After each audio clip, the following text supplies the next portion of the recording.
Hello, and welcome to our Women in Sustainability program.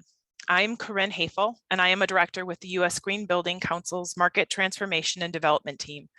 And today I have the pleasure of welcoming all of you.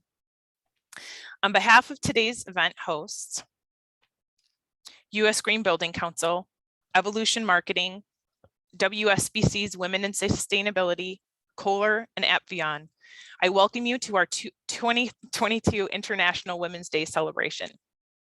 This is the 5th year that our organizations have collaborated on this important programming, and we are thrilled to bring on new partners this year in Kohler and Apvion. Our collective is growing, and we welcome others who are interested in participating.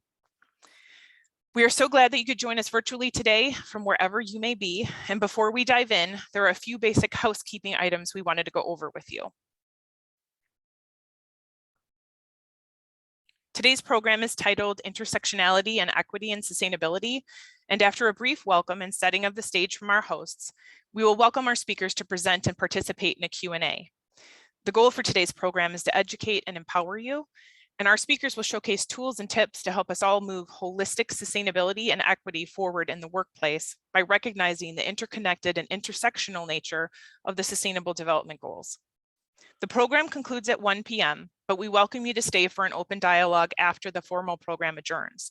It'll be an opportunity to have an optional safe space if you want to discuss any thoughts, feelings, or ideas that you have around today's topic. Just a reminder that we are recording today, so the program can be sent out to you in a follow-up in case you wanted to revisit something. Now, we're going to pretend that we haven't all just spent tons of times on web calls over the last couple of years, causing us to go a little bit bananas like we see in this slide. But we're going to do a real quick orientation on Zoom to make sure that you're able to maximize your experience today. So you should be able to have control and determine how you'd like to view today's presentation. Full screen, speaker view, grid view, it's all up to you. The presenter is going to control your screen when they make changes, but you can always change it back using the controls on the upper right. We do ask that you remain on mute throughout the presentations, and occasionally we will post resources in the chat. Those and other resources, of course, will also be shared in the follow-up, so you don't have to worry about trying to capture all of them today. Please feel free to add any questions to the chat directed at the Everyone thread.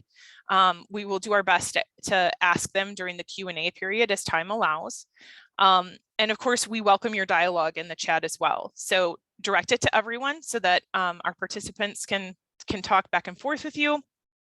Now, if there is something that you'd like to share anonymously, if it's a question, if it's a thought or a feeling, please feel free to direct them to just me by selecting my name, Corinne Hafel, and send me a private chat message, and I'll be sure to respond and or pass along your question on your behalf. Now, we have enabled closed captioning on today's event, and you can turn it on and off as you like. Depending on your computer and Zoom version, the option will either be shown as an icon on the bottom of your screen, that's CC, as you see on mine. It'll be an option in your audio controls, or it will be in your extended options by clicking on that 3 dots that indicate more. And finally, I would also like to recommend that you take a moment to check how your name is appearing in the participant list. If it isn't already showing your first and last names, please consider renaming yourselves. And we also welcome you to include any identifiers that you wish others to use when addressing you. Now, as I mentioned, my role is with the U.S. Green Building Council as a Market Transformation and Development Director. I serve Wisconsin and our West North Central regional communities. Our mission is to transform the way that buildings and communities are designed, built, operated, enabling an environmentally and socially responsible, healthy, and prosperous environment that improves the quality of life for all.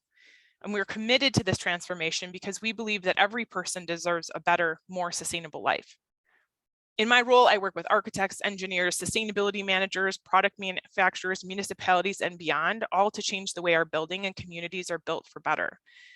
To transform the places that we live, work, learn, and play into spaces that are most sustainable, resilient, and healthier, and to ensure that this is done through the lens of equity in the pursuit of a healthier, greener built environment for us all. Now, given the industry that I work in, I definitely work with a lot of men, and they're absolutely great and wonderful experts in their field, working to do better. But I have to admit that some of the bright spots of my day are working with the women that inspire me on a daily basis. The passion and tenacity that women bring, their knowledge, their desire to do better is one of the reasons that I love my job and I am passionate about our Women in Green program. At USGBC, we celebrate women in science, women in construction, women in leadership, and I'm excited to announce our 2022 Women in Green theme today, which was just published today. So it's hot off the presses, if you will. This year, USGBC will celebrate individual empowerment through collective opportunities. The Rising Collective reflects on the spirit of togetherness, of unity, and the value of partnership during arduous times. With our Women in Green series, we'll use our collective voice to help strengthen our work in an effort to rise farther, faster. And USGBC is committed to doubling down on these concepts to create a better, more equitable road ahead. Now in its 11th year, Women in Green provides a space for leaders who are shifting the narrative on empowerment, access, and impact. We'll gather female leaders for powerful discussions and networking and that reminds us each that we are a person of great influence and that each woman is a part of a stronger whole, making an impact on building a brighter and more inclusive future. In the West North Central, we're honored to be a part of this amazing collective of women today that are celebrating International Women's Day. Thank you to each of the partners involved planning today, to our speakers, and especially our audience. Welcome and we really look forward to seeing you at more programs in the future, whether it be at a Women in Sustainability Circle, which you're going to hear more about shortly, or a Women in Green event with USGBC. We are all working together to move forward. In addition to launching our theme today, and joining you all in celebrating International Women's Day, I wanted to let you know that USGBC today is offering $18 off membership in recognition of the ongoing wage gap women experience on average, which is currently about 18%. It is in these discrepancies that our collective voices seek to change. The infamous manels on conferences, you know, the all-male panels, which we don't have today, and the times where the only women in a room during a meeting, the leadership opportunity that was just not the right fit. Together, we can use our voices, our experience, and our expertise to rise above and create change. More women in the green building and sustainability industry, and more women in leadership positions. More women at the microphone. Now, I'm thrilled to share the microphone with some incredible leaders today brought together by this outstanding planning committee, and I'm about to pass the microphone to Jessie. But I just want to take a moment to personally thank each of these women for their leadership, mentorship, and friendship. Each of them brings such strength and passion to their sustainability work, and I am definitely a better person thanks to my relationships with them. Now, with that said, Jessie is the managing director of the Wisconsin Sustainable Business Council, whose mission is to advance sustainable principles and practices forwarded through the power of business. She co-chairs the Wisconsin Women in Sustainability Group, a network of professionals working to advance social and environmental sustainability while fostering collaboration and inclusivity, and is an advisory board member to the UW Sustainable Management Program through UW Extended Campus. Jessie has her MBA in Sustainable Business and holds certificates in professional coaching, permaculture, and regenerative design. Jessie, take it away.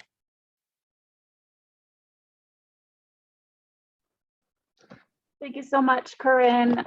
Hello and welcome. Let me make sure you can all see and hear me. Yep, okay, great. Thank you so much for being here with us today to celebrate International Women's Day. As Corinne said, I'm thrilled to be here with my co-hosts and just these powerful women working at the intersection of sustainability and equity. So also, I just wanted to take a brief moment and acknowledge that there's a lot going on in the world right now. And so we want to welcome you here today in acknowledgement of all of that, and just welcome your full selves and all the emotions and feelings that you're having. You know, this is a safe space, as Corinne said, and really, you know, we just welcome you in your full capacity of all that you're feeling with what's going on in the world. So Women in Sustainability grew out of the WSBC Board of Directors. Several of the women on the board wanted to get together to really create something that allowed for us to talk about the challenges that we're having in the workplace to really help advance sustainability. And also we realized that the social side of sustainability wasn't being talked about enough in our jobs and our careers. And we wanted to weave that in as well. And so Women in Sustainability was born. It's gosh, it's had to be about 6 or 7 years ago now, really were a network of professionals working to advance social and environmental sustainability while fostering collaboration and inclusivity across Wisconsin and beyond, of course. So our founding values are really rooted in sort of, professional development and helping advance our careers, but also all things sustainability, right? We really wanted to foster collaboration and partnerships. That's how this event grew. We wanted to foster inclusivity and equity in the realm of sustainability. And we wanted a place where we could come together to reflect, to celebrate together, and to practice and bring our full selves together in health and wellness and creating those visions in the world. So we used to have quarterly meetings in person pre-COVID, but since COVID, we really have sort of transitioned more to an online type of thing. And one of what we launched last year is Women in Sustainability Circles. So I am excited to let you all know that today is sort of the launch of our spring Women in Sustainability Circle. So, we really believe that an inclusive and diverse environment is critical to the advancement of sustainability and equity and continuous learning on how to be more inclusive is a part of this work. And so that's really the foundation of these circles. They're open to all women, anyone who identifies with the language of women, that it would include cisgender women, trans women, Black and Indigenous women of color, non-binary, gender non-conforming individuals. We welcome anyone, and you're really encouraged to participate. And we expect that sort of inclusive in values of all women who do participate. And so let me tell you a little bit more about what these WIS circles are. So essentially they're about 8 weeks. You fill out an application, which I'll drop in the chat in just a few minutes. And essentially, we will pair you with other women through the questions that we ask. And essentially, there's a kickoff meeting and a wrap-up meeting. These kind of bookend the meat of the circles. And the meat of the circles are these hot seats. And everyone that participates in a circle gets a chance to be in this hot seat. So the calls are just 30 minutes a week for about 8 weeks. And it rotates for those participating, and they get to, whoever's in the hot seat that week gets to bring a topic or an idea or a challenge, something that they want either support on, advice on, counsel on, or even if they just need a space to vent and be heard, that's okay too. It's your 30 minutes when you're in the hot seat. And then, the group offers feedback as well, if that's what you're looking for. So that's really the structure. The structure is these 30-minute calls over 8 weeks. And this year, we are expanding the sort of circle topics. Last year, what we did is we really focused on either sustainability in the workplace or professional development. And this year, we're sort of branching out a little bit more. And so the topics that can be included in the circles are talking about personal sustainability, talking about business sustainability. So this would be, sustainability professionals, talking about sustainability in their workplace.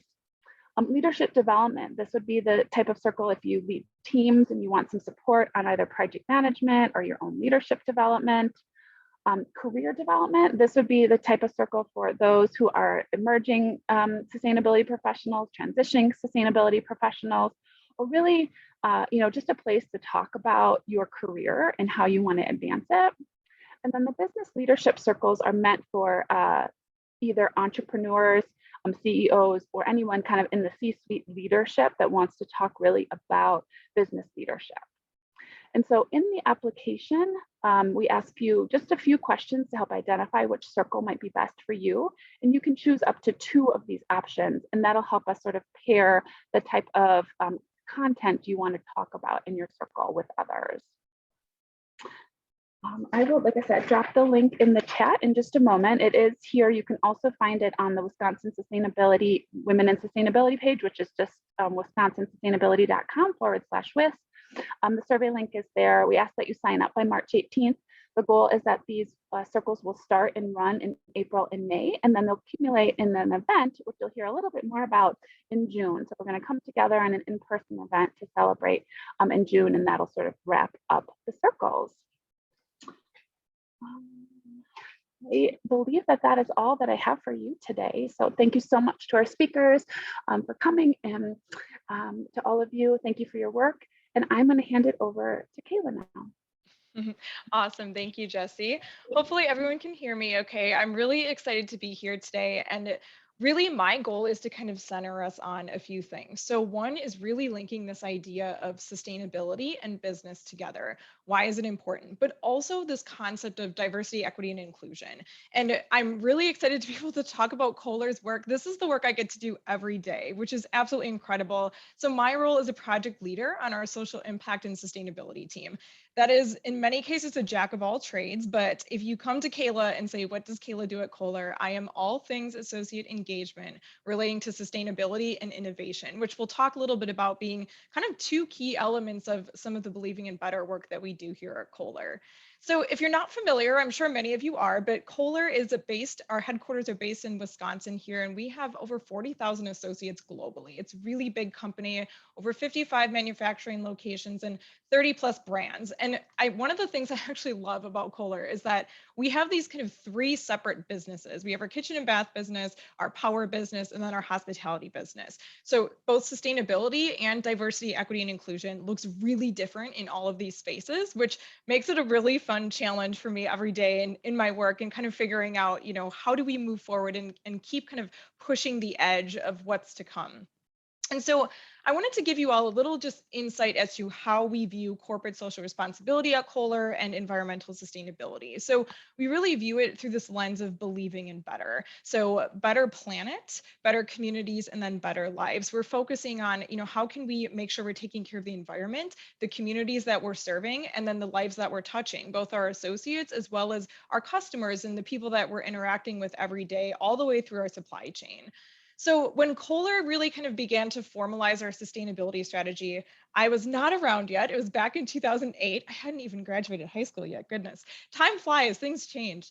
But I wanted to talk about this fact that we use the Sustainable Development Goals as this kind of framework for how to begin this work. So, when your business, if you've thought about sustainability, maybe you haven't, I think these are really great tools to use just to kind of structure thinking about how can your business make the most impact. And for Kohler, we really saw SDG 6, 7, and 12 were areas that we could have significant influence on, and also areas that we felt like we had the qualified, knowledge, skill sets, and resources to be able to really be a value add in these areas. So as you can imagine, since 2008, we've changed a lot about our sustainability strategy. And here I have an example of, what it looks like today. I can confidently say that this will regularly change based on the work that needs to be done and the areas of opportunity that we need to think about. But today, we really focus in 5 key areas, and 3 of those are relating to our operations footprint. So greenhouse gas, water, and waste.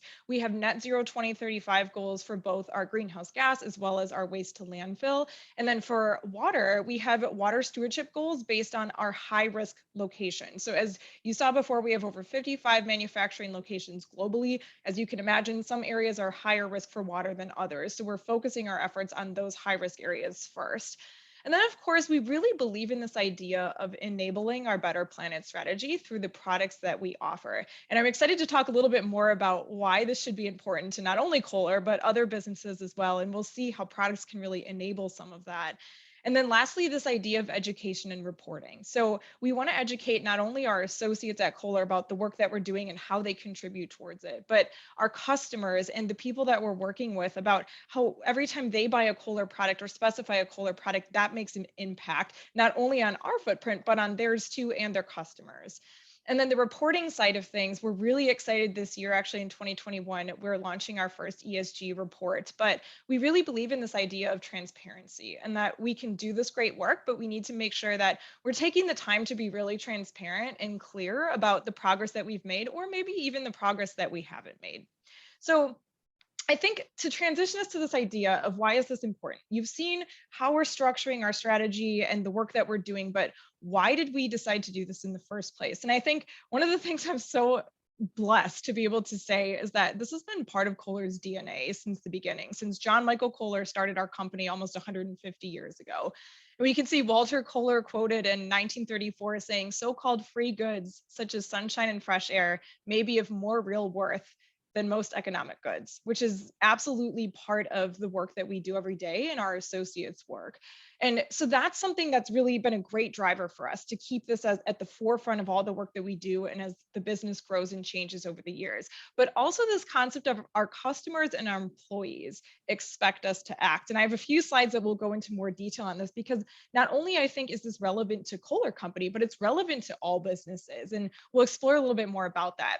But then also this idea of ESG. So I mentioned we're doing our first ESG report this year. And I think ESG, as many of you know, has really come to be this way of evaluating risk. And if you're not thinking about the ESG component of your business, do you truly understand the risks that might be associated with climate change or with lack of diversity and equity within your business?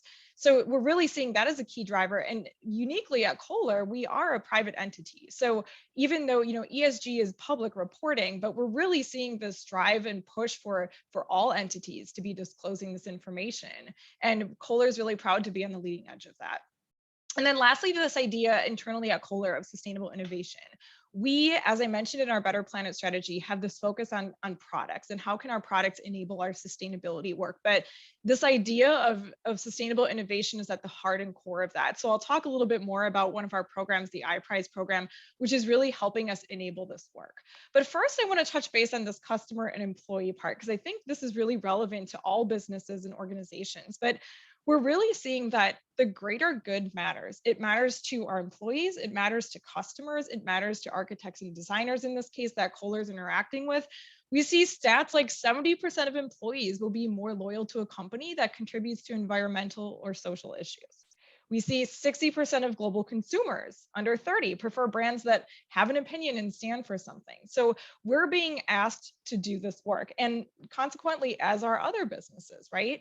And not only that, but this idea of the millennials, I am proudly a millennial, and Gen Z now coming out too, we're seeing that there's really a lot of buying power and spending power within these generations. And that's absolutely a driver for businesses to be considering, what do these potential customers want? What's important to them? What are they looking for? And sustainability and diversity, equity, and inclusion is at the forefront of that. I think it's incredible thinking, $2.5 trillion of spending power exists within the millennials alone. And 64% of millennials and Gen Z would take a job offer if an employer doesn't have a strong CSR strategy. So we're seeing that this is something that's really, really, really important to those customers and those employees and the new talent that we're looking for. We talk about, the great resignation. There's a lot of wonderful talent out there. So, having a focus on sustainability and DE&I, I think is a huge level up for businesses.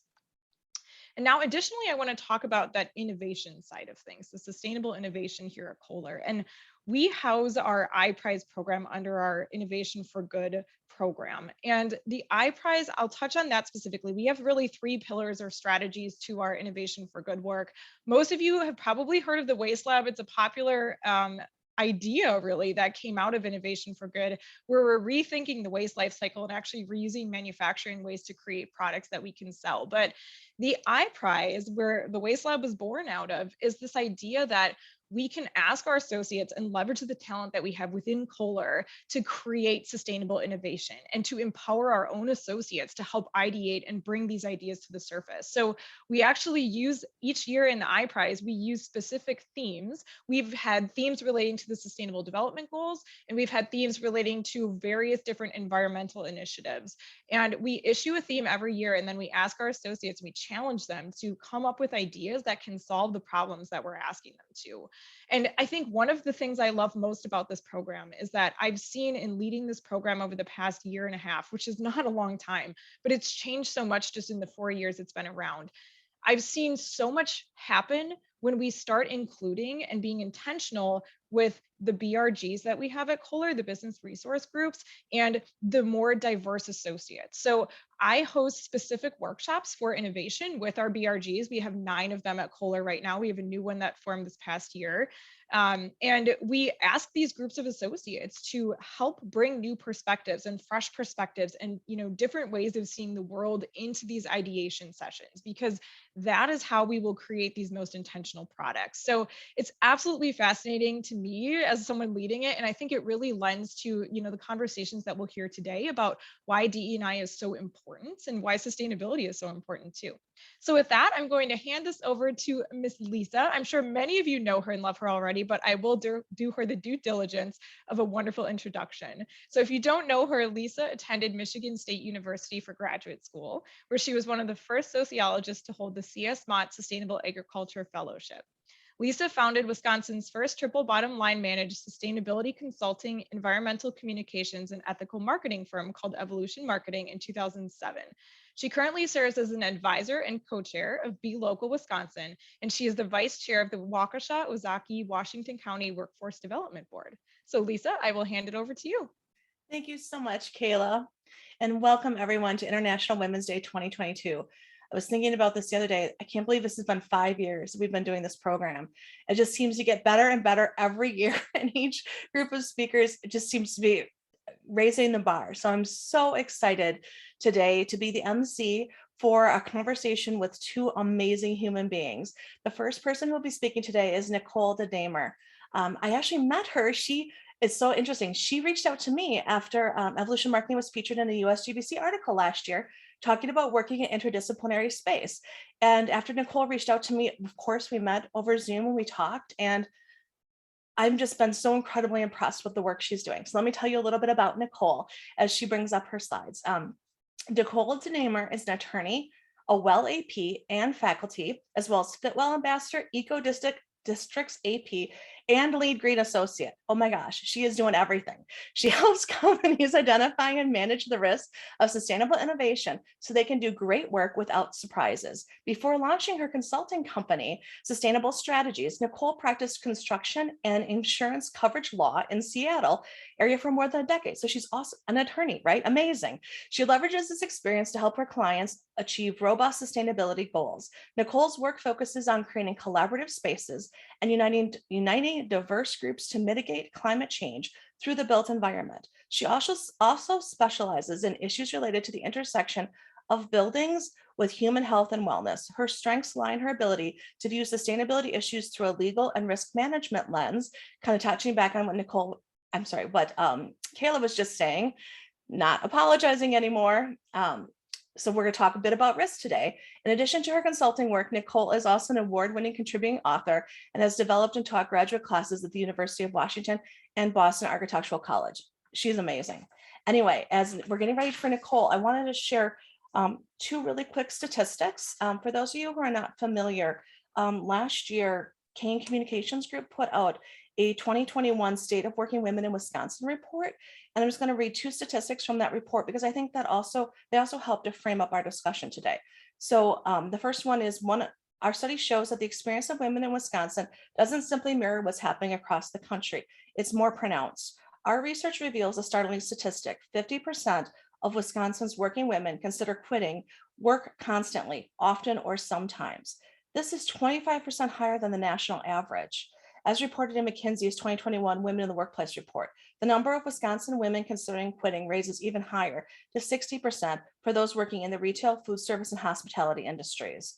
So the primary reason Wisconsin's working women consider quitting, they feel undervalued in their current role, okay? So I think that's the first thing to think about. These are the women, this could be ourselves, this could be our colleagues, the women that we're sitting across from at meetings. The second statistic that I think is amazing is 88% of women polled said they wanted to work for companies that are purpose-driven in addition to producing high-quality products and services. So I think, again, when you start to talk about what is purpose, purpose might be how the business impacts the world. And we looked at all the numbers that Kayla just shared about what Gen Zers and millennials want.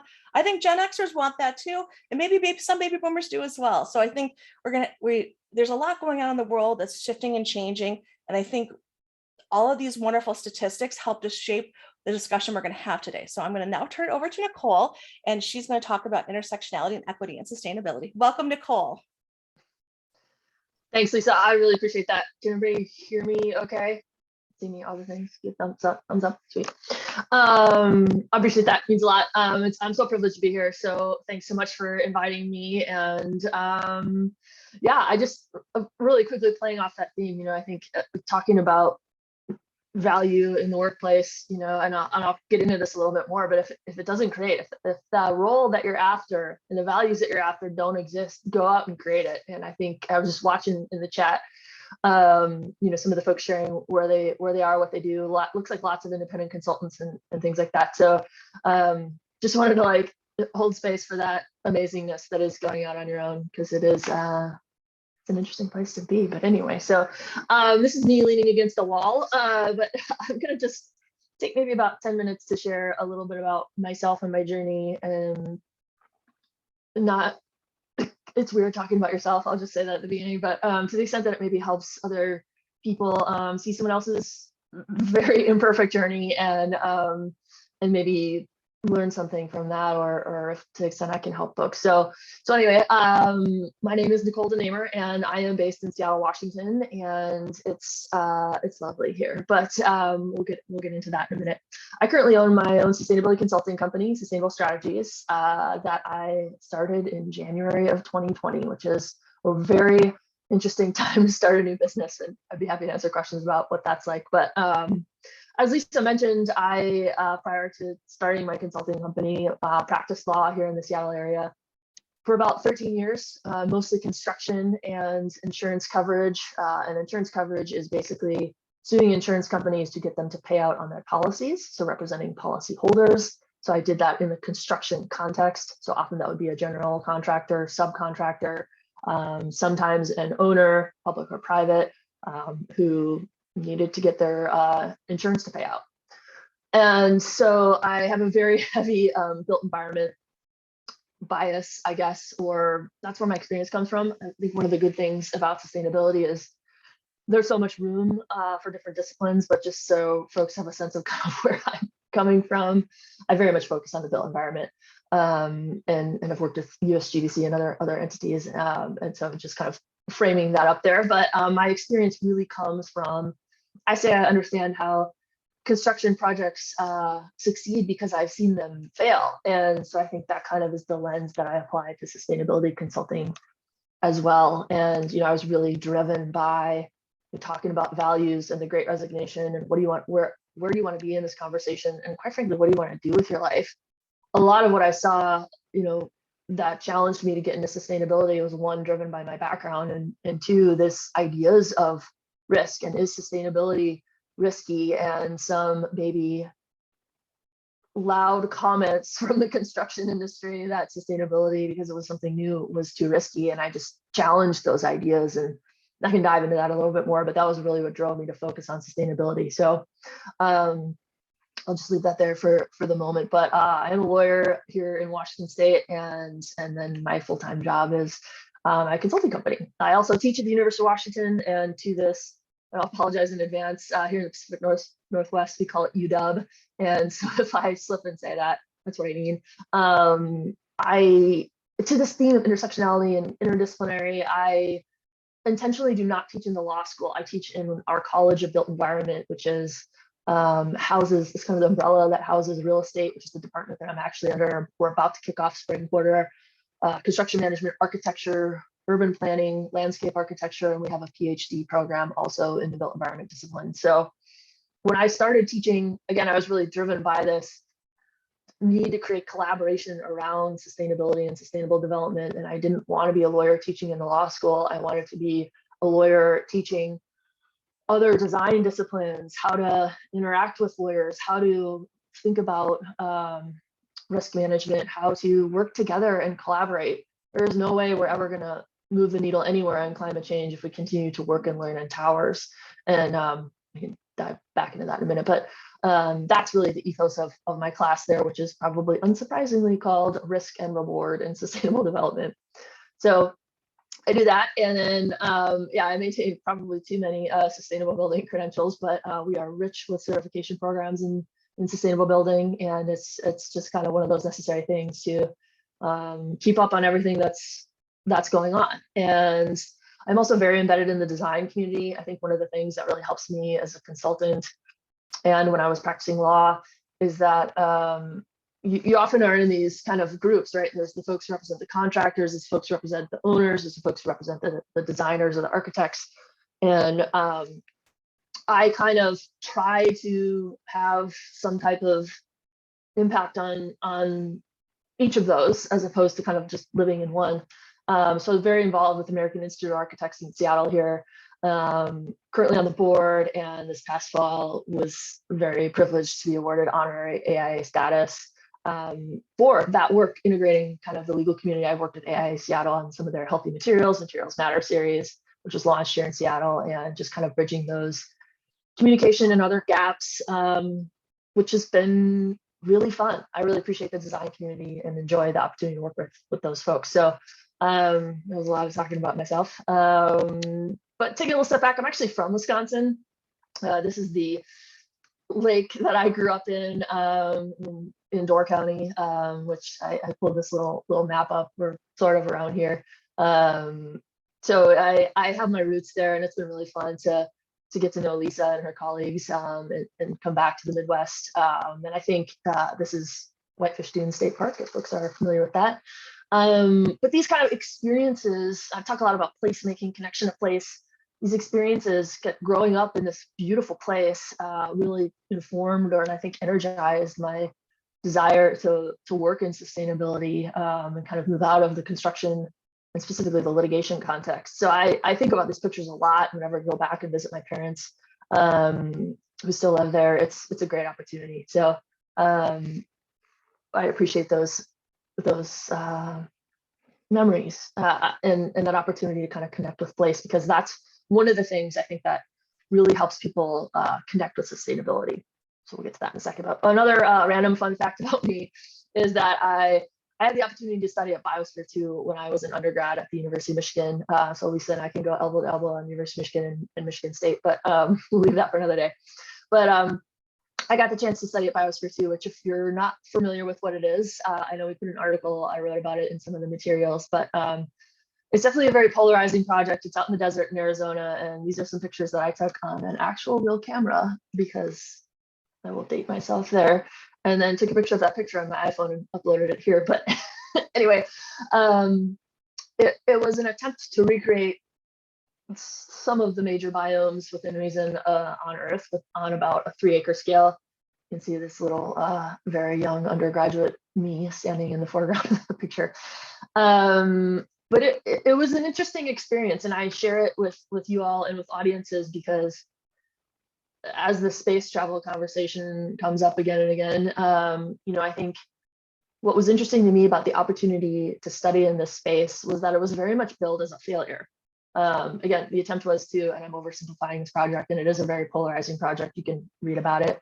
It was owned by Columbia University at the time I was there. It's now owned by the University of Arizona, I believe, to create the major biomes on Earth, most of them, I think 7 of them, on this small scale. And everything died. All the animals died. The humans barely made it. There was all kinds of problems. And, for me, I was asked, as I said, to reflect on this experience by Arcade Magazine, which is a design magazine here in the Pacific Northwest. And I think what I learned is something that I call our environmental arrogance, is that we think we know so much about our world and how it works. And that's just not true.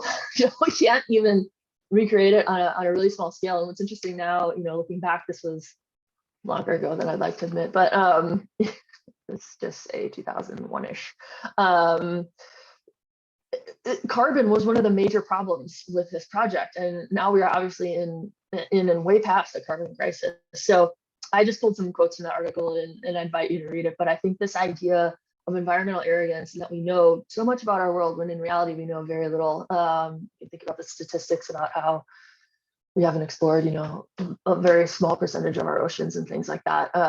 So I share this experience because it's a random fun fact about me. I was very privileged to be able to go there and those types of things. So happy to answer any questions about that later. But some of the things I'm going to talk about, today through our Q&A and other places are, as I said, I have this heavy built environment focus. And so I challenge folks to start paying attention to this as to how any building, apartment, your home, public civic spaces, theaters, movie theaters, they give you clues as to whether or not you're welcome. Some of them are very explicit, some of them are implicit. There's also a lot of like, if you know that you're not welcome, you'll recognize it. If you're welcome, you'll look right through it. I talk a lot about bathrooms. I've ended up talking about bathrooms more than I ever want to, but it's become an advocacy point, and we'll talk about that. And there's some articles about that in your materials. I think this is an important question for sustainability professionals, as well as those who work in equity. And I would argue that you can't work in sustainability without working in equity. We can do better, but we choose not to. And what does that say about us? And just think about that for a minute. And so just let that one land. Pause. One more thing I kind of want to just kind of preface as we're letting that land is this rudimentary kind of graph that I make a lot, and I think it touches on some of the themes that the intro folks introduced, which is that we have this idea of sustainability, and being a lawyer, I'm a language nerd, and I really focus on terms. And so people ask me, oh, you work in sustainability, why are you talking about healthy buildings or restrooms? Why are you talking about resilient communities or equitable spaces? And these terms have really, sustainable, we talked about energy and water conservation in the beginning, and I think, again, looking at this through a building design lens, and those are very important practices and principles. The Representative Kohler was talking about the water issues, and those are really important. But we've expanded appropriately as technology has caught up, as practitioners have developed additional expertise, as the market has produced more products, to include these conversations around health. COVID has obviously pushed the air quality conversation. Resilience, I live in a seismic zone here in Seattle. I'm very aware of that. I've got my earthquake kit behind me. And we have to think about these things. And then all the equity and I guess inequity that exists within the built environment. And so I'd probably collapse all these circles on each other and just call those sustainability. And I think a lot of us working in green, I do not like this term, but green building, would hope that we just drop the green or the sustainable and it's just building and we just build better. But for now we use these terms because they're kind of a shorthand. So I know Lisa appeared. Am I still doing okay on time, Lisa? Thumbs up. Okay. I know we have a big sustainable development goals theme, so I just wanted to touch on that really quickly and how that impacts my work. And I'll be transparent that when Lisa and I were having this conversation, that I, in my work personally, don't hit on the sustainable development goals a lot. But the reason for that is that in sustainable building, we are rich with certifications, right? And USGBC has a strong presence here. And the LEED program drove that conversation and the market at an incredible rate, when it was first introduced in the 90s.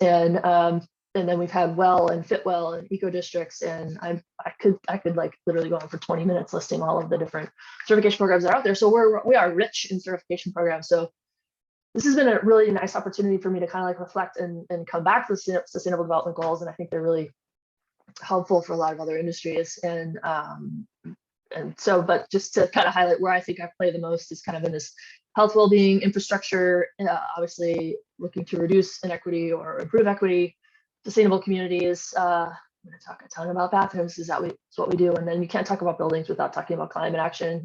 At least about 40% is the statistic that's thrown around of greenhouse gas emissions the built environment is responsible for. And that's also why I focus my work there. And I was looking for a place to plug in with perhaps a general dissatisfaction with litigation. Buildings was really a strong place. And luckily I had that background in construction. So I guess I'll kind of just leave it there and queue up the rest of these slides if they're helpful. But,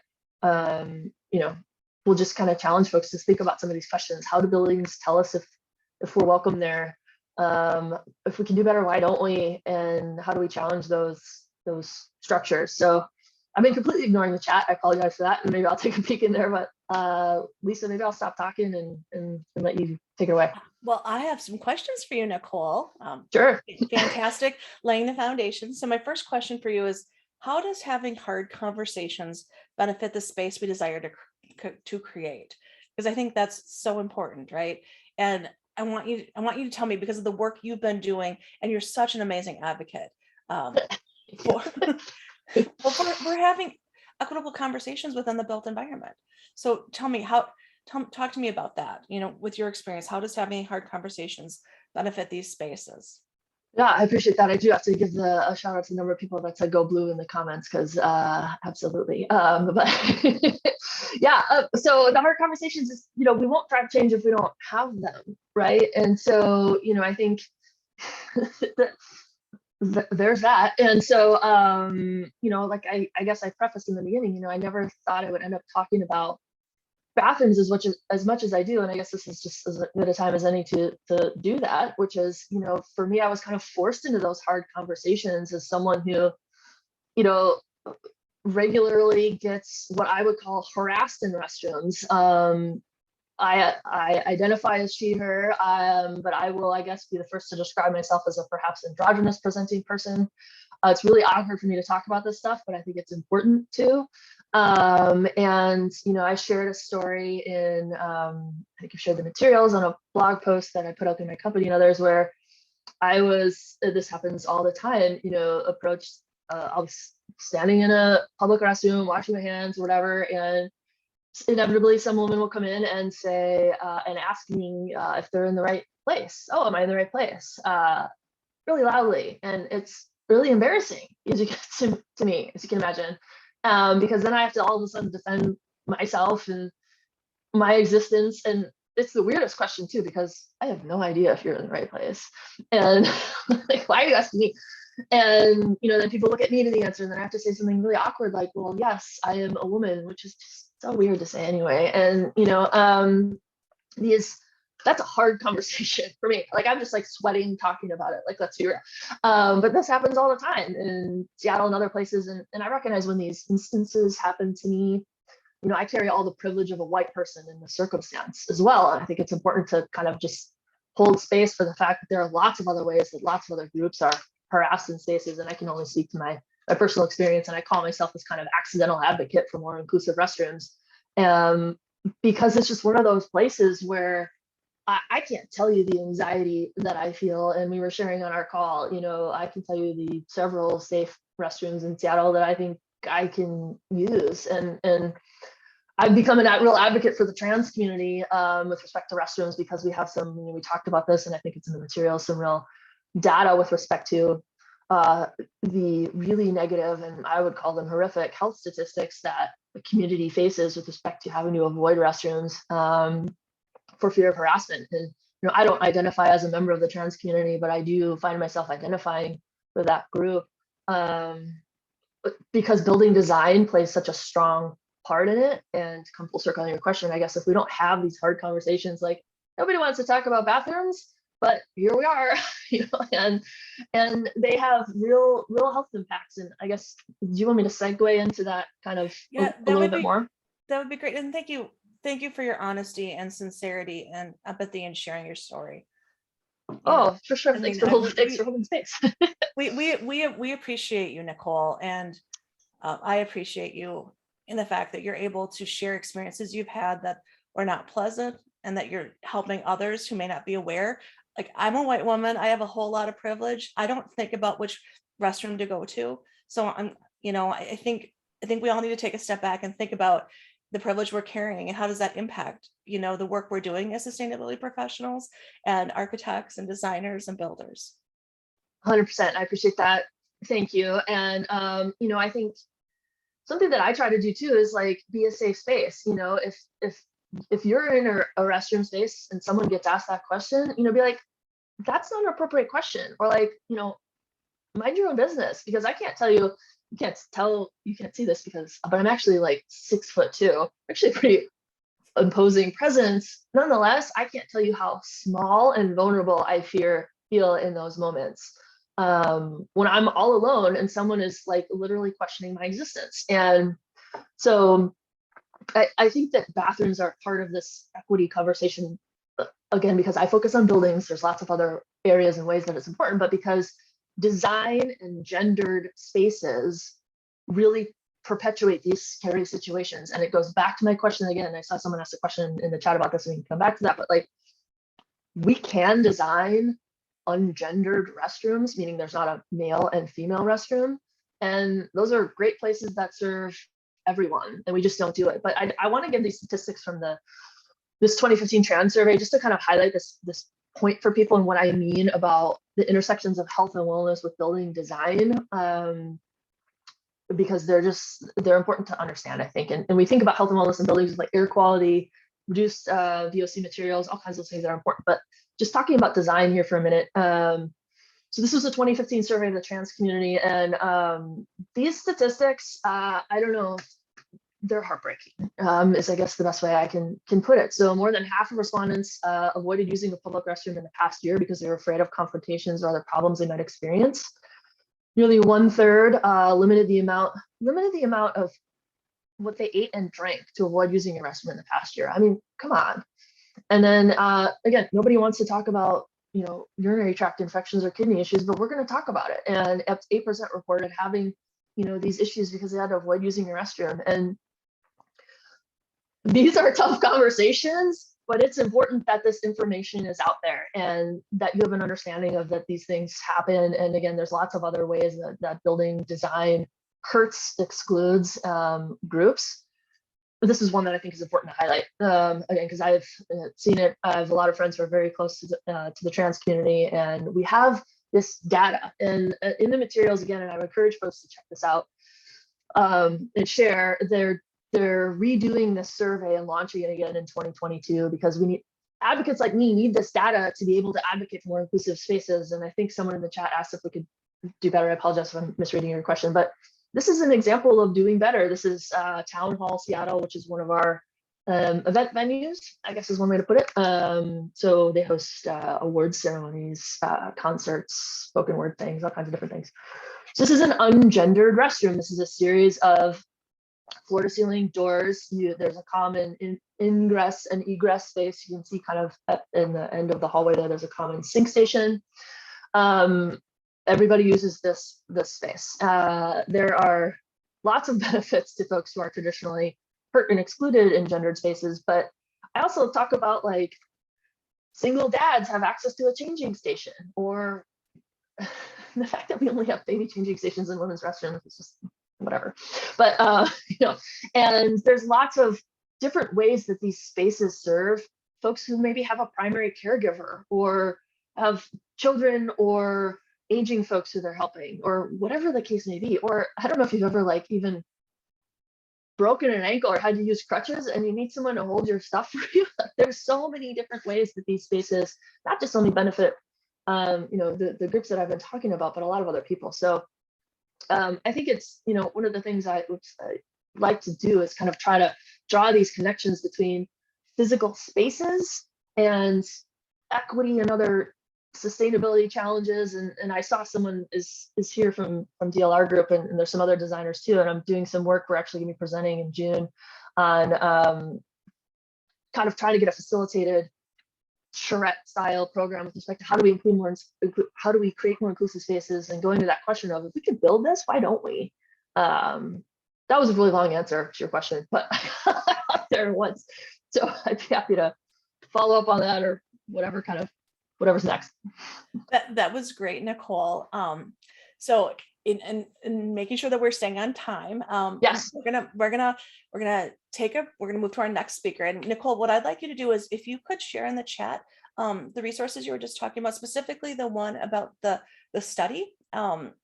I know that you're gathering data right now. So we have an action item for attendees to participate in. So if you share that with everyone, that would be great.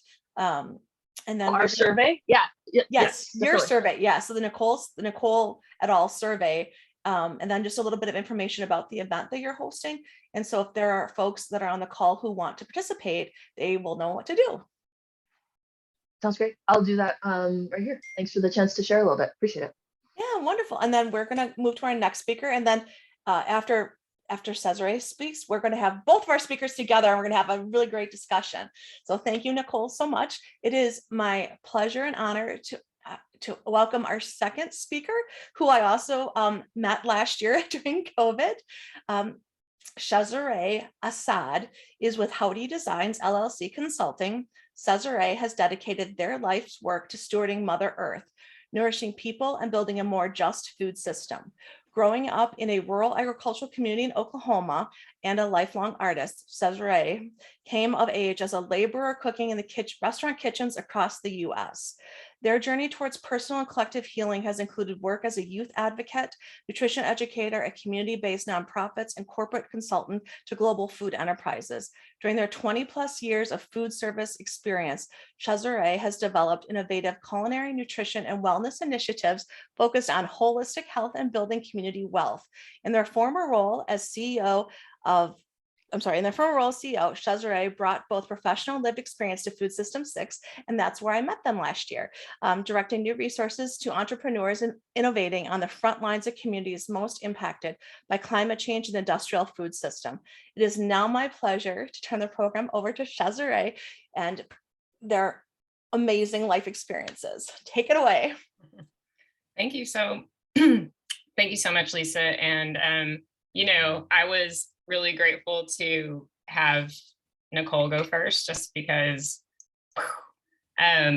your work is so incredible. And I love sort of just the intersectionality that Lisa really brought between the two of us. So I'll kind of bring a little bit from some of the journey I've had, and then we'll bring it all together.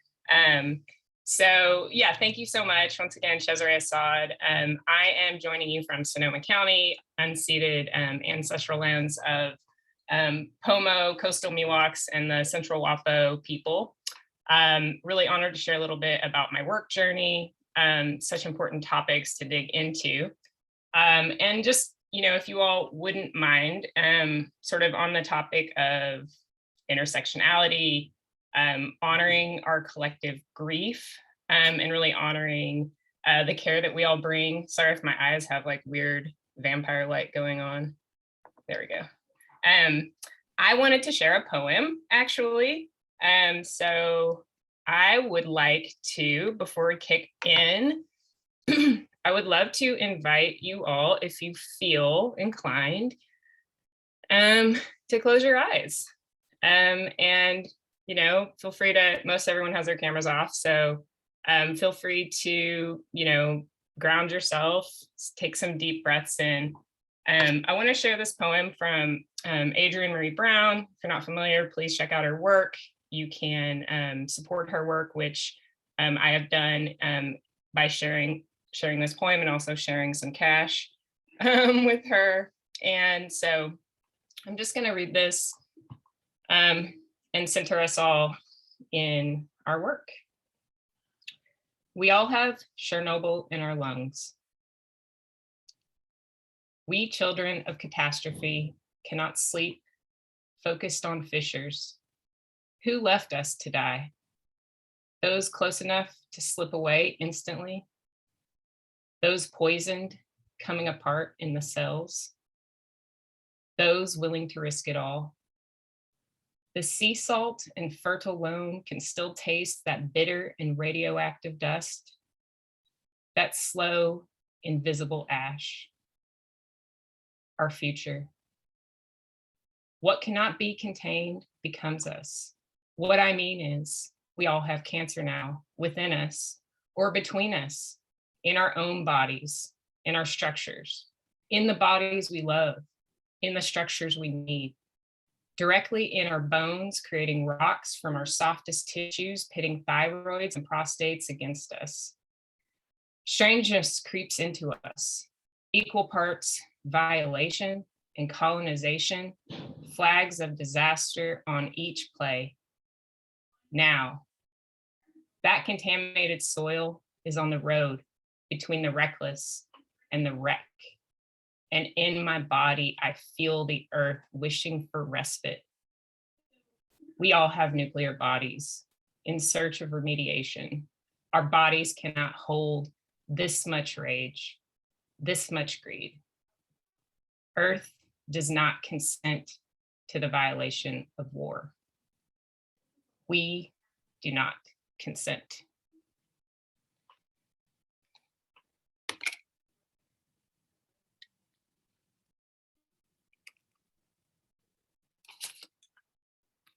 All right, thank you. So I do not consent. I have never understood the ways that we could hurt one another, hurt our planet. It has never made sense to me. And this has always been the thread of my multidisciplinary journey, which, as you heard, began very early in rural Oklahoma, which is the reassigned territory of the Chickasaw Nation people. I am non-binary, queer, daughter of first-generation Arab, Native Mexican, and Irish parents. And in this very conservative environment, I sort of grew up in the world of labor. So I really learned to, swing a hammer before I was able to do almost anything else. And I started working really young. So by the time I went to college, I had, a full resume, various jobs, and I had really found a home for myself in what I like to call the shadowy underbelly of commercial kitchens. Let's see here. So a little bit about some of my career I'll talk about. It's been quite, an eclectic and interesting journey. In 2001, I was hired as a sous chef as the Corn Dance Cafe. This was a really pivotal moment for me. I met and trained with my mentor, Chef Loretta Barrett Oden, who is a Potawatomi elder, an Indigenous food and culture ways historian. And from here, I spent about a decade building restaurants and food service. Had a focus on native sourcing, sustainable energy, working conditions, treatment of food service labor, things that we now understand we should have been paying attention to. Over these last 10 years or so, my work has really expanded to include population health and wellness. I launched a few startups for Whole Foods Market. I worked in several nonprofits, one of which was initially designed to be sort of the lead of restaurants, focus on sustainable sourcing. And so the Eat Real certification sort of grasps on looking at ways to create more sustainability and also addressing sort of labor in the restaurant industry. And then, I spent the last 5 years really running this nonprofit food system accelerator and helped dozens of business leaders build their businesses, helped raise over $30 million for different types of food system enterprises, some of which I'm really excited to talk about.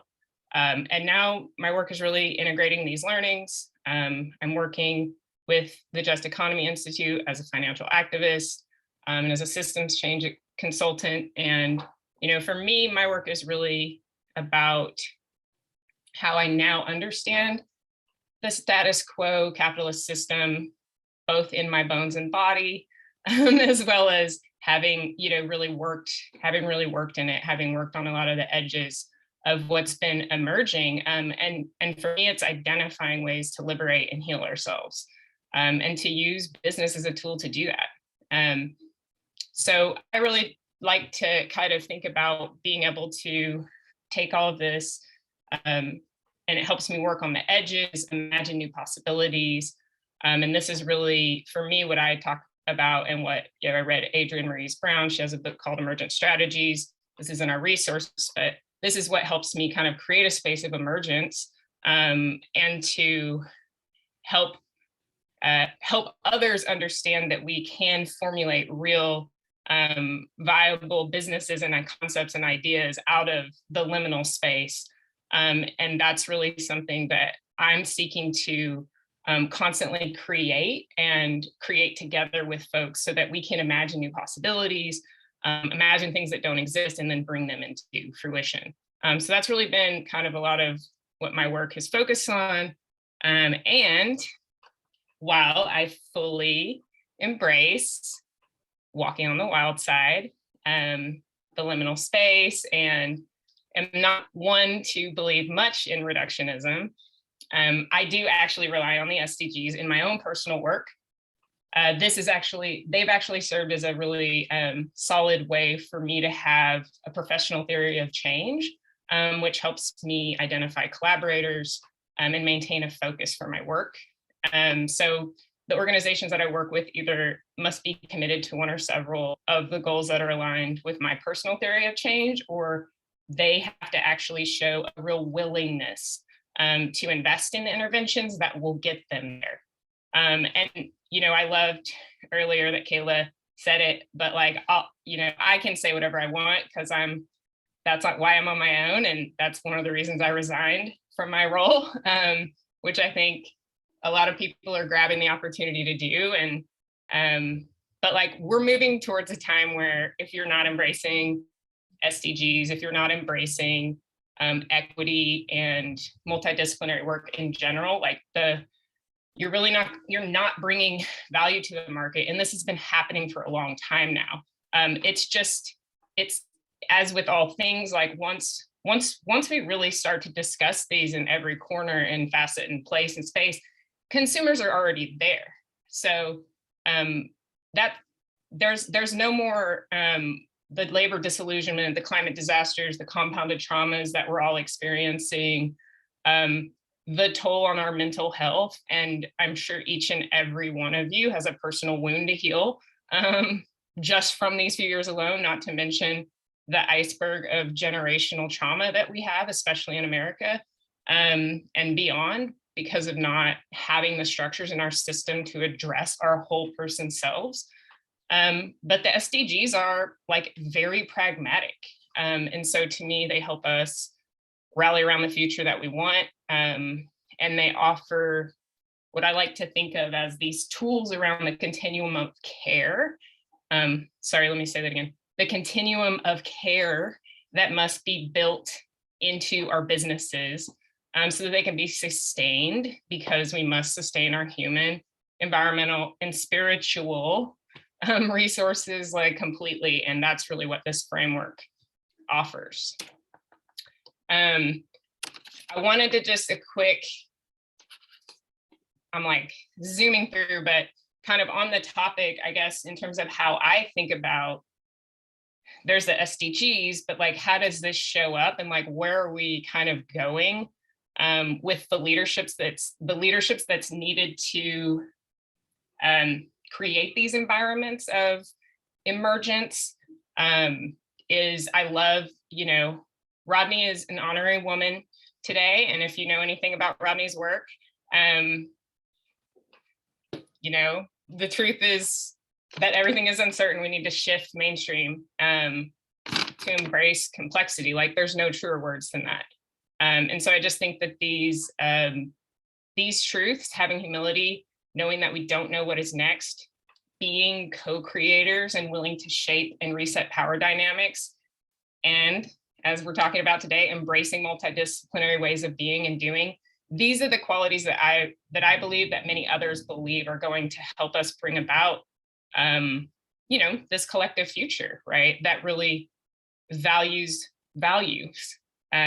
So, whoops, one last quick thing I'll talk about here, and then we can, I guess, Lisa, have a little Q&A. Is I just wanted to make it a little real and just bring some of the businesses that I think are doing a good job of straddling these intersections. They're centering equity, indigeneity, and they're creating circularity, treating people with dignity, and really seeking to honor, the many intelligences, the intelligence of our ancestors, our unhoused, our formerly incarcerated, inviting and allowing the experiences of all of us to be included. And so, I think of these organizations are just sort of, they're bringing into fruition what I consider, the future we want.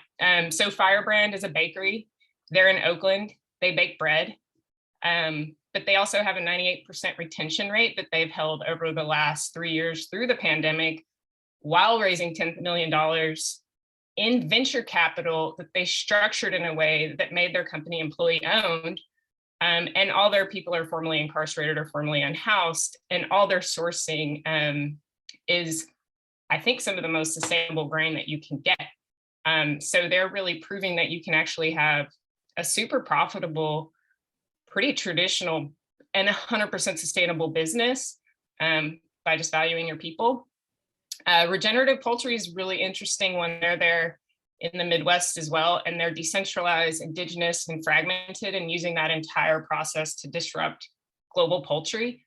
Co-Fed is a BIPOC-led, queer-led organization, and they're partnering with young people to build power with young folks of color and to build access to food and land co-ops. So really looking at the food system and trying to break down the power structures and create access. And two interesting projects that I think are really, straddling and sort of helping to integrate a lot of the new models that will emerge.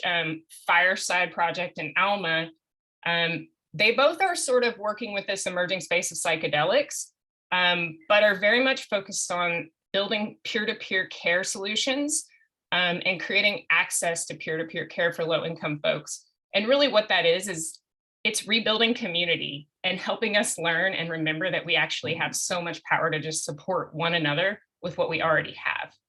And then there's actually just a consulting group I put on here because I love their work. And what they're building is technical advising that's non-white normative and that's rooted in community voice. And so they're building a lot of work around equitable food initiatives, but really rethinking what it is to be a consultancy and how they themselves can rebuild their own business model to be more equitable, to make sure that they're really equipped for this future that we all have to build. So boom, I did it. Lisa, those are some of the things that I could talk about, and I hope that made, some bit of sense. But yeah, I would love any questions or. Yes, I have a question for you. Okay. So when we were prepping for today's conversation, you had said something. Well, you said many things that were brilliant. You had said one thing that really stood out to me, and it was interesting. This morning, before our program started, our planning committee has a joint chat, and we were talking about things in the joint chat, and something came up there that just reinforces or reifies what you had said the other day. So here goes. So here's my question for you. You've said to me in the past, we can't be successful in our day-to-day work or our life if we don't bring our whole selves to the equation. Can you unpack for me what that means, the whole self, and how do you, Nicole's clapping because we're all in agreement. We all have to be authentic, right? And what does that mean? And what tools or tips or strategies do you have that our guests or our attendees could learn from or use in their own lives? Yeah, sorry, I wanted to escape there and bring up the chat so I could see. Bringing our whole selves. Well, first and foremost, I appreciate that question so much, Lisa. And the way that you invite people in to bring their whole set, to really dig in and to move beyond what I would say is the status quo conversation, which is what we're having.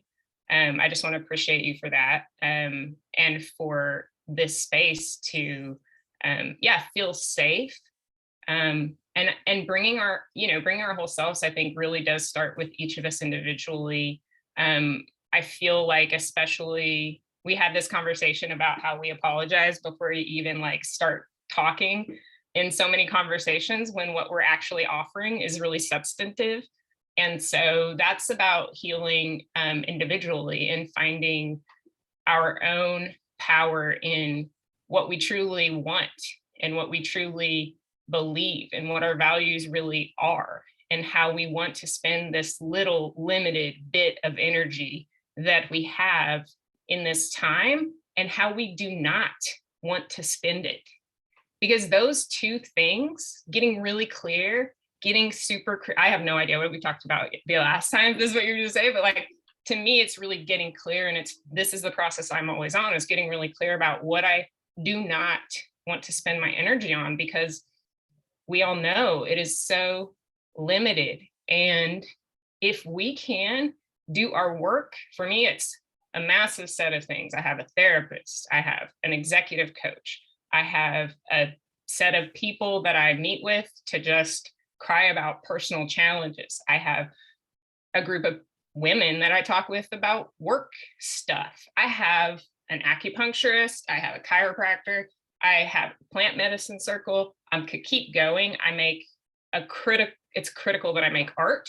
It's critical that I move my body. These are all things I have to do almost in a day. And then I see what else I have time for. And that's why I resigned from my job, is because I couldn't do those things first. And my energy was going towards something that was killing me. Like, it was not adding to my life.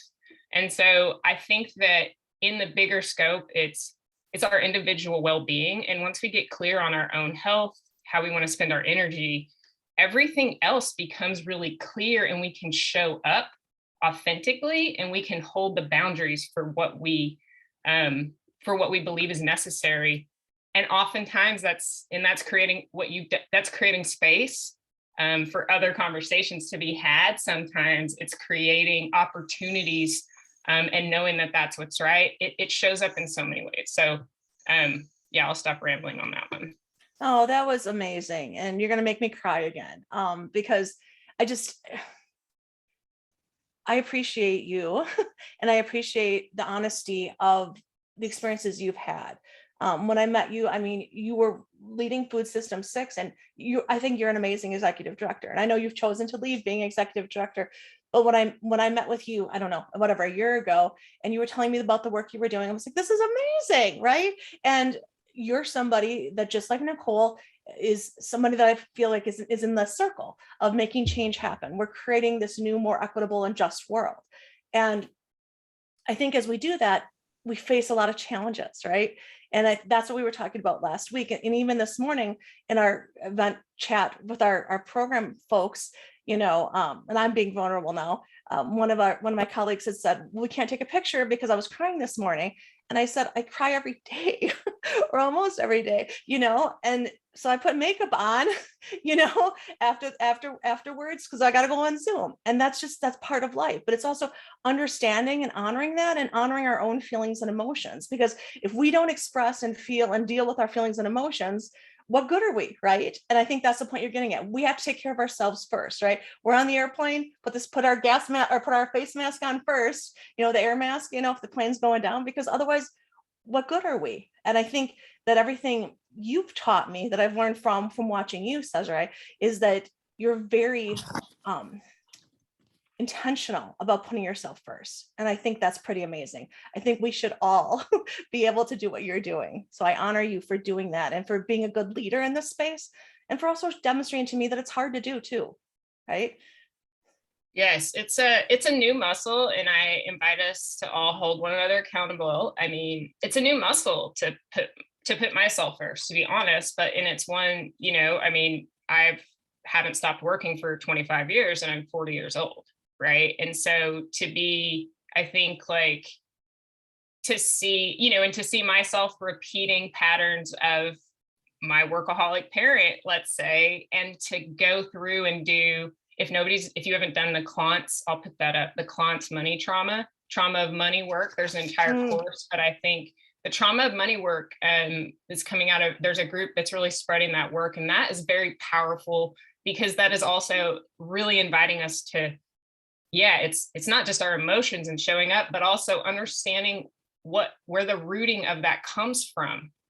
And it is us as, I say us as women, and I identify across the spectrum. And that's always been, I love what Nicole talks about, because this is my experience. I don't talk about it because it's not where I choose to focus. I can integrate people. And that's one of the ways I choose to use my continuum and my spectrum of gender identity. And I just think we all are being asked to do that as women. We're actually being called to do it. You all feel it. I can, like, we're crying together, because back to Chernobyl, like, we collectively feel what we're being called and asked to do. Mm-hmm. And so I just, like, continue to invite people to listen to yourself and get the space you need in nature. or in your, sanctuary to listen to yourself and to connect with yourself, because those are, it's where the answers are. Well, and on that note, nature is incredibly healing, right? So we need to use Mother Earth to help heal us because we come from the earth, so we should use the earth. And I think there's so much data and research. And I know Corinne from USGBC has been passionate about this for years, but just talking about, having outdoor meetings and things that we can do outside, because what's the number, Nicole? 90% of the time we're spent indoors, I believe. And so it's getting outside and spending time in nature and using nature to help heal us. I think that's important for all of us, right? Yeah, I mean, I think somebody said something about the great resignation, and I'm like, it's the great disillusionment, right? Like, we're disillusioned. And exactly. And like, how do it's what's the opposite of what we have, right? It's Right. Inclusive, and it's representative, and it's feeling, and it's breathing, and it's moving and changing all the time. That is what we have to be. That's the businesses we have to build. This is reality, and we have to start living rooted in the reality that we are constantly changing. We are nature, and it has to become integrated, and it has to become complex, and we have to really be. We have to open ourselves to that truth that we all already know inside. So. Okay, amazing. Thank you so much. Amazing. Yes, cool. All right, so originally we had a 5-minute break scheduled for right now, but since we're running over, I'm going to ask Cesare if you could, thank you, perfect. And then Nicole, you want to come back on, and we will just not do the break, and we'll just keep going. We're going to now go into a lovely Q&A with Nicole and Cesare and Lisa. So if you want to show up on the screen, we'd love to see you all. If anybody is at home watching, please show yourself. And again, if you have questions, please, if you have a sensitive nature question, please send it to Corinne, and another question, send to Stephanie in the chat. So the first question that I have for our two speakers is, do you have examples of equitable systems that are working that we can build from? So I know, Cesare, you talked a bit about some of the businesses, but do you have any that are maybe not businesses, that are other examples from just your experience? I know Nicole and Nicole has a business as well. I think all three of us have businesses. So maybe more from a human social community level, community development examples. That makes sense? Nicole, do you want to go first since you're unmuted? Oh, I'm on mute. Sorry, of more equitable systems, Lisa? Yep, equitable systems that are working, that you're part of, or that you know of, that we can use, we can pull from, right? As examples. I mean, I guess there's a couple. One of them is just kind of that sense of community that other folks have touched on, right? And that's kind of finding your people, I guess, who you can cry with. And I wish this group was still around, but I only reference it to the hope that maybe other people pick up on it. But here in Seattle, we had this group called the F-Bomb Breakfast Club, which was exactly what you might imagine. And it was a bunch of women entrepreneurs and small business owners who supported each other. And we met the first, I promised Lisa I wouldn't swear during her webinar, so I won't. But so the first Friday at the crack of dawn Pacific time, and but it was just a group of folks who had kind of that attitude, out on their own, small business owners, and found their way of doing those things. So I guess the one thing is that worked really well. It sunsetted just because it was kind of everything kind of runs its course, that it was time for folks to the organizers to go on to other things. And then I think the other thing, and this is a little bit of a tangent to your question, but I think it's important to acknowledge too, and it goes to some of the points that Cesare made, is that I think it's also important to acknowledge that working in sustainability and climate change is really hard. You're already fighting a losing battle, right? And I think I've found myself more and more saying that, like, this is hard, and it does not mean we should stop by any means. But acknowledging that it's hard, and if that means crying, or if it just means like, this is hard, is kind of an important thing. So I guess I just kind of maybe offer those two quick examples, and I'm sure Cesare has like a lot more interesting things to say about this than I do. But that's great, Nicole. And I think you're right, though. I mean, we have to acknowledge it's hard. We have to acknowledge when we're having a challenging Mhm. time. And we have to be okay with letting people know we're having a challenging time, right? I mean, I think that's the biggest thing, is that as women, I've always been told, be perfect, do this, do that, and don't let anybody ever see you cry or see you sweat or anything else. And that's not real. That's not being true to who I am or who any of us are, right? So I think it's that transparency, that authenticity, and that honesty. Because if I want to have a relationship with you, if I'm not being honest, what kind of relationship do we have, right? It's not a good relationship. So honesty, in my mind, this is Lisa going off on a tangent, but at Lisa's mind, honesty is super important for all of us to, be true to who we are. And then that's how we can develop genuine relationships with others. 100%. I think that authenticity and transparency it's been really interesting for me to go from a provider of legal services to a consumer of legal services, right? So like, I don't write my business's contracts. I hire a lawyer to do that because I'm not a business lawyer. And but what's interesting is my own observations of the things that I would fight for my clients as a lawyer, the little tiny language and clauses and all the things. When you're actually a business owner, yes, you should be aware of those things for business owner people that are listening. But relationships matter so much more than, do I get paid in 30 or 45 days?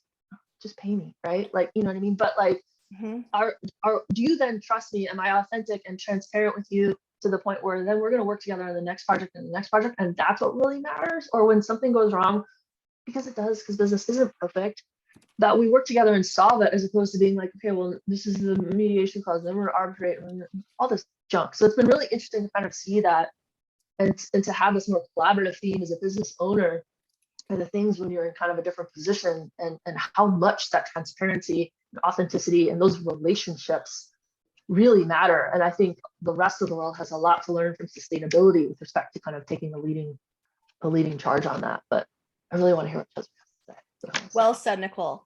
Cesare, share with us. That's great. I mean, I would share a couple of just more, I mean, I'll be practical for once. So there's actually, it's not so much a business, but there's a wonderful organization I've been part of for several real years. And it's the Social Venture Institute for Women.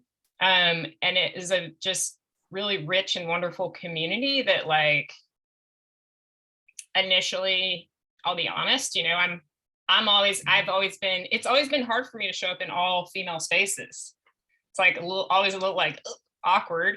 So thank you all for not making it awkward. It's not anymore, but Social Venture Institute for Women helped me get over that and helped me like sing and hold hands and do all the things that I was like, ooh, this is like, I have feelings that I am like in their leading songs with them. So that's one. There's also an organization in Vermont called the Better Selves Fellowship, and it's part of Knoll Farm. And I say that because, one, it's an absolutely incredible organization, and they've supported like 3,000 fellows in social and environmental justice with retreats over the last like 20 years. But also because what they're doing is a great example of like what you can do if of what a community of people could do if you have access to a land space, just to be able to offer simple retreat for people, which is just so powerful and can be so streamlined and simple. The other thing I have is I'm part of a redistribution circle. It's a group of friends. We particularly are all, we are all women of color. We redistribute internally to ourselves. There's 10 of us, it's $25 a month. Everyone has to practice giving. Everyone has to practice receiving. We spent 8 weeks sitting in circle together, setting up the rules for how we want to be in community. But that's just been like really cool. And there's some toolkits and things out there, but it's just helped us to have a space where it's about each of us individually, but also about giving, receiving, and like the future we want to build together, which is one where we all have enough. And the last one I'll mention, which was in the chat, so I'm just going to give is healing with psychedelics. So I've been part of a number of different groups using plant medicines, which I don't think plant medicines need to be psychedelic to be healing. All plants are medicine. But I find the groups that are working outside of working really quickly in community outside of big pharma. There's churches. I just think that these are systems that are mimicking mycelium, that are mimicking that very natural way of spreading the goodness, and they're doing it quickly because of the way that pharma is coming in. But so looking into just what's happening in that space, it's attracted a lot of people that have shared values. And so, yeah. Oh, that's great. Yes, I love the second option you had given. What did you call it? A shared circle, a sharing circle? What was, somebody wanted to Google that. What would they look up? So The redistribution circle. redistribution circle. That sounds awesome. We should do that in Wisconsin. Okay. So somebody in Wisconsin work on that, because I see in the chat, the F-bomb group has already sounds like that's going to be happening in Wisconsin, which is awesome. I love the redistribution circle too. I think that. Yeah, and if anybody wants to reach out, because there's some stuff that there might not necessarily, that some of the resources are still emerging, like some of the stuff is on the edge, but it's coming in. So if you want to reach out, I can definitely point to more resources until there are more kind of formal things available. So That's awesome. So, okay, the next question, and both of you two have kind of talked a little bit about this. I'm going to say, I'm going to call you edge walkers or agents of change. Choose the word that you feel fits you best. But what inspires you to keep pushing and being an edge walker or an agent of change when the systems of oppression and economic insecurity, classism, ecological devastation are so palpable? I know it's a tough question, but hit it, Cesare. I'll go first. I'll keep it simple. I can't not. I don't, this is not a choice for me. And honestly, I wanted to quit. I really wanted to quit, but what I realized I needed to quit was my job, not the work. And for me, now that I'm freeing myself up and I'm saying no, I'm doing art. I'm doing these things. I'm getting clearer on that and how I want to use my energy for this thing that I can't say no to, because it is this innate suffering that has always been there in me. And I know that, that's why that's why we work in, right? That's why we work in fields of care.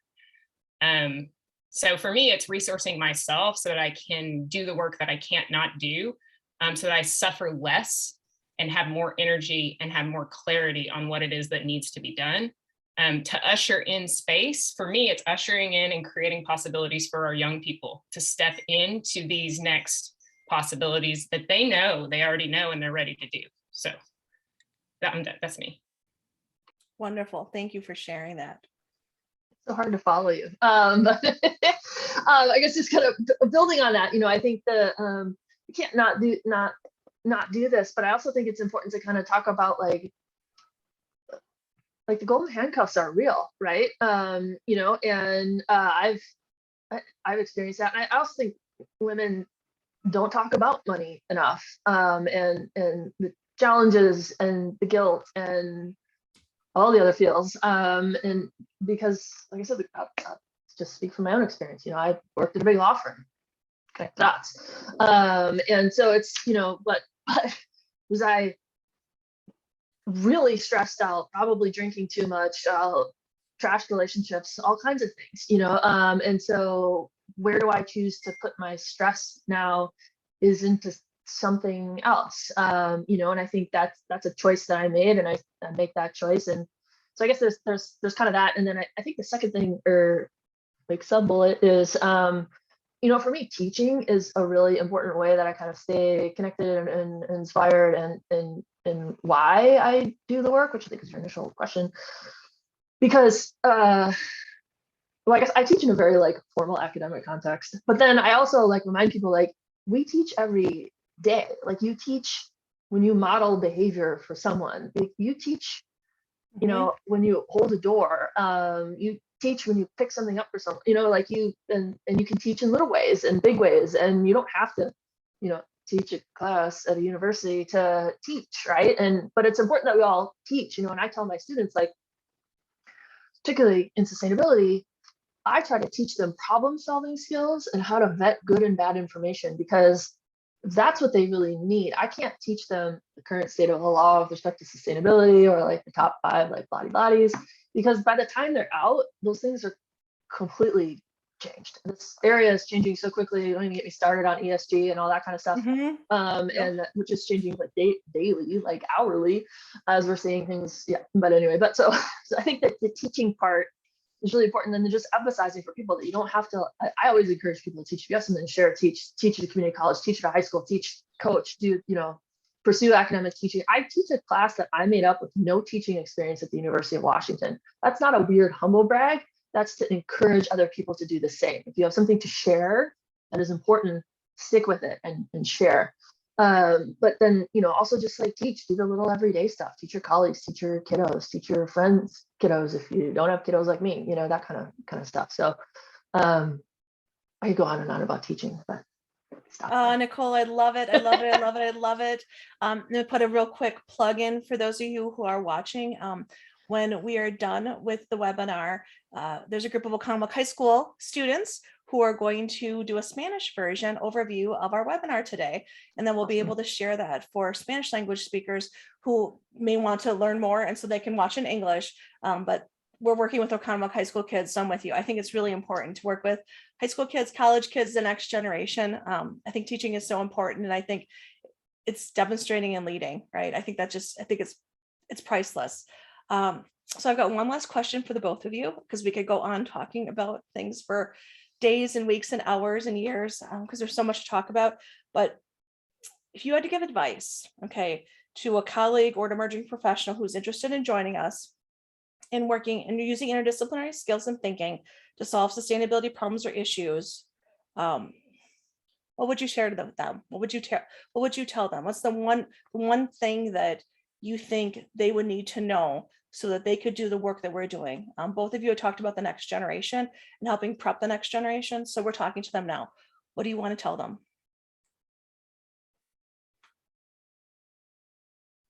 Should I go first this time? Yeah. Do you want me to? I mean, I guess what I would say is, I think to the whole theme of this conversation, which I really appreciate you fostering, is, I guess the point that I make is that climate change doesn't respect jurisdictional or other boundaries that we artificially create as humans, right? I guess I bring kind of that legal perspective to that, right? Like we talk about like state borders or country, like why? Like it doesn't, it makes absolute sense. Like climate is this like shared resource, which is really difficult, I think, for human brains to understand. And so we think about like, oh well, my world or my piece of it ends here, or my world ends here, or like whatever it is. And so I think that just that understanding that climate change and the associated equity and other issues are global in nature. I mean, we're seeing that play out, very much real time, and getting kind of past that. This is my little space. Now that said, sometimes we have to ground ourselves in the little everyday, things. And I'm a huge fan of the power of storytelling and bringing, this is, I tell my story about a bathroom spike fact that makes me sweat and get nervous.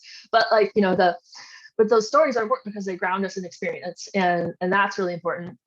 But I think also just kind of like understanding like climate change doesn't, like, I can't say, well, this is in the state of Washington, now we do that for regulatory, funding, jurisdictional issues. And I just think, doing things that way has gotten us here, and this is not a good place. And it's only a good place for a very select group of people, and we're done with them. We're moving on, and we're opening this up. And so I think kind of just that kind of understanding of, yes, we have to ground ourselves in stories, and that's really important. But then I think also taking a broader lens with respect to how this all works, I think is important. So That's excellent. I'm going to just piggyback off it real quick. I own a certified B Corp, and in the B Corp world, we talk about how we're interdependent. We are all interdependent. We all rise or sink together. And I think that's exactly what you're saying, Nicole. Shazare, what is your insight for us? All right, well, I didn't have time to make a haiku. So I'll just say, buy land, build collectives, fire the bosses, and hire yourselves. Well, I think to that point too, at least if I could, but because Yeah. Shazare, Come back in, Nicole. I just love those points. But like, your slides highlighted various diverse businesses that probably all of us could at least support in one way, right? And I'm looking at the businesses that are here, and you know, this isn't a plug for anyone's business, but it's a, I've found success as a consultant, partnering with other consultants and saying, hey, we can bring a new lens. You've always done things this old way, and there's kind of this momentum in doing that, but like we can also support each other in this space. And I think, you know, to like firing the bosses, like we have lots of opportunities even in this space here. You know, I'm seeing architects and other folks that I could work with, and I'm sure other people are, you know, connecting dots and finding opportunities here. And Lisa, you being a B Corp, I'm a certified LGBTQE, and again, this isn't a plug for your business, No, but it is the reality that I think if we want to make change, like hire us, not saying to get me, but like look for people in your community or whatever, right? Whoever resonates. You know, I've seen, like I said, success with going to clients and saying, hey, you always had that person, that's great, but like look at what I can bring to this perspective, this, you know, diverse lens or whatever it is. And I think that's an interesting, maybe, you know, kind of point to, I don't know, what can you do? Like there's like actionable things you can do in this space that you all have created. So okay, Nicole, I gotta say it. First of all, thank you. I know we had talked about this last week, but Evolution Marketing has a policy literally written to our code of conduct that says when we go to hire contractors to work at Evolution Marketing, we give preferential treatment to women-owned, BIPOC-owned, or LGBTQ+ owned businesses. And you and I had a conversation about that. And yeah, it is more work and it takes more time, but it's where my values are. And it's the only way I know to build this community, right? Is by using some of the privilege I have as a white woman with my business to bring in other voices that may not have a chance to be at the table, right? And hold a space for them. oh yeah, and this idea that like we can't, you know, I see this in the speaker, whoever referenced Manals and things like that. I appreciate that that comment. It's like, you know, we can't find any BIPOC speakers. That is the laziest excuse I have ever heard, and I'm not hearing it anymore. And like I said, Cesare, like throw that slide back up to those businesses that you had supported, and let's all, you know, kind of rally around that. And I know I've been referencing F-bomb in the chat, but doesn't exist anymore. But that was a big part of that too, and you know, kind of supporting each other in different businesses and challenging that. So that's cool. And you got a good haiku there. I think you can come up with one and Okay, what you put out there.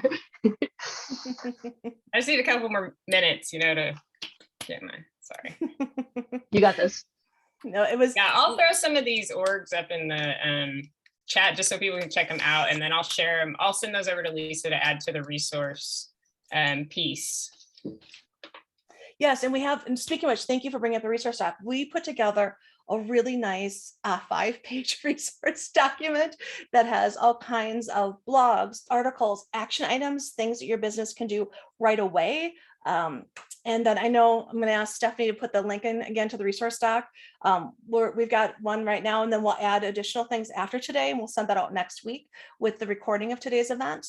But feel free to check that out. And to cite Nicole, one of the things that we added to our list is there's now a Black Speakers Bureau that a colleague of ours created. And so the link to that is in there as well. So, I mean, we're trying really hard to provide a variety of different resources for those of you who are attending today.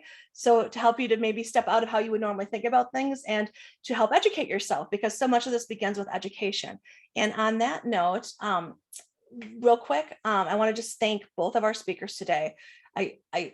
I'm so happy you were both able to be here, but I also want to say I consider you both friends. And I'm so thankful that we've been able to work together to put together a really good talk today and to share your experiences and to help the folks in Wisconsin, because together that's how change happens, right? So we're creating a community, and I'd like to think that you're both now part of our Women in Sustainability community here in Wisconsin. So thank you so much for being here and sharing your time and your talents and your knowledge. Yay. And I'm going to now hand the program over to, I believe it's Jesse or Corinne. We're going to hand the program back over to, and it's Jesse. Okay, so welcome back, Jesse. Hi, thank you. All right, yes, I just, again, my heart is full, my heart is grateful. Thank you for engaging in this conversation. It's important on so many levels. There's so many great resources here. I love these spaces where we get to come together and sort sort of just have conversations we don't get to have in our daily life. Like, you know, I'm here on vacation with my family, and yet like I still get to be plugged in and connected to all of you. I just want to remind you all that the Women's Sustainability Circles are now open. Please, if you want to continue building this network, we invite you to join us. We ask that you sign up by March 18th. I again will drop the link, or it looks like Steph just dropped the link in there. Thank you. Consider joining us in that capacity. Hey, Again, Jessie, yeah. they're open to anyone, right? So because we're virtual, anyone who's virtually attending today can join those circles. Okay. Yes, it is not limited to Wisconsin. It's absolutely not. It's open to anyone anywhere, thanks to this virtual world. So thanks for clarifying that, Lisa. And you know, before we move on with our closing, I did just want to invite our friend and colleague Kimberly. She had something that she kind of wants to share and talk about. So Kimberly, if you want a minute here before we close, I'm going to invite you on. Just give a quick intro and share what's on your mind. Yeah, well, even before I introduce myself, I wanted to just mention that what I'm observing, and I don't know if others see this too, but one thing I'm observing is that there is this huge opportunity for education. And we have two amazing speakers here today that are reflecting a sense of gender diversity. And we didn't really talk about that. Like, it was sort of on the side of the discussion, but we didn't, you know, directly kind of identify it. And so I wanted to make sure that for everybody who's still on, that there's an opportunity to ensure you understand the difference between gender identity and gender expression. Because I think it's really important. And the reason I have this context to share is somebody in my family is transgender. So I went through a huge set of learning around what gender means and how it's even impacted then my identity as an individual. So just for the group, and again, with the intent of serving you all, to be clear and to make efforts to better understand as needed, gender identity is an individual's personal sense of their self and who they are and their gender. So they get to decide. They're the only ones that know. So they might identify as man, woman, they may identify as non-binary. A lot of people believe gender as a concept of a continuum. And so it might be somewhere on the spectrum. And I know that for many of us who have only lived in sort of a black and white world, like that's hard to understand.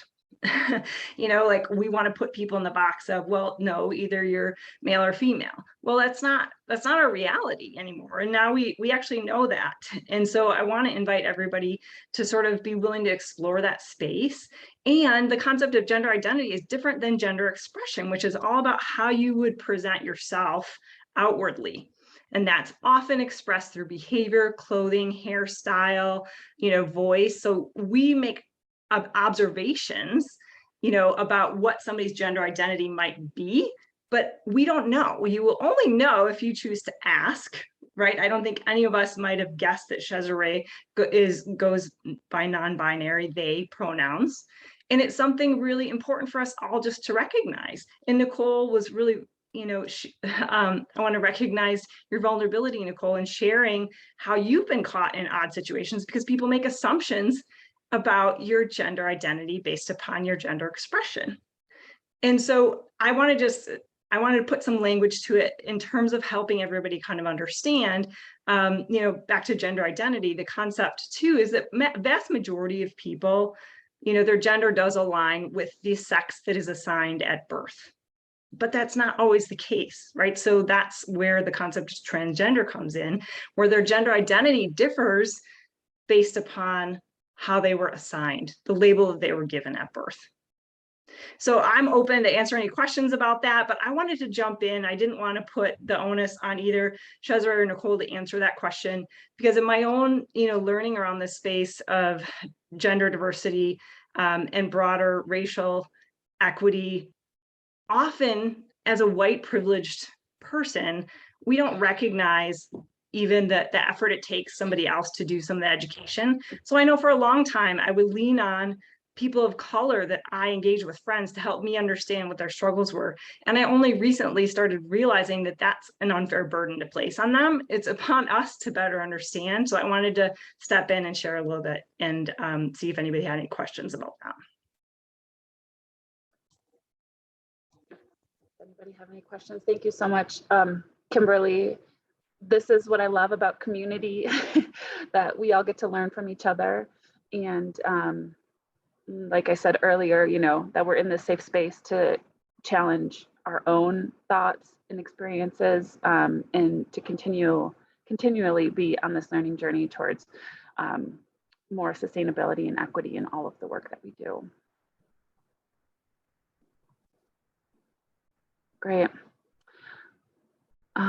And also Kimberly is going to stay on and help lead the after circle, that if anyone wants to continue this conversation or has questions, you know, about anything that's come up today, we welcome to invite you to stay. So we'll just take the next couple minutes to sort of bring it to a close, and those who have to go can go, and those who want to stay can.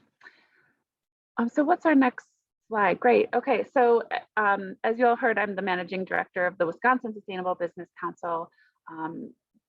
We have a bunch of upcoming events to sort of continue talking about sustainability in the workplace.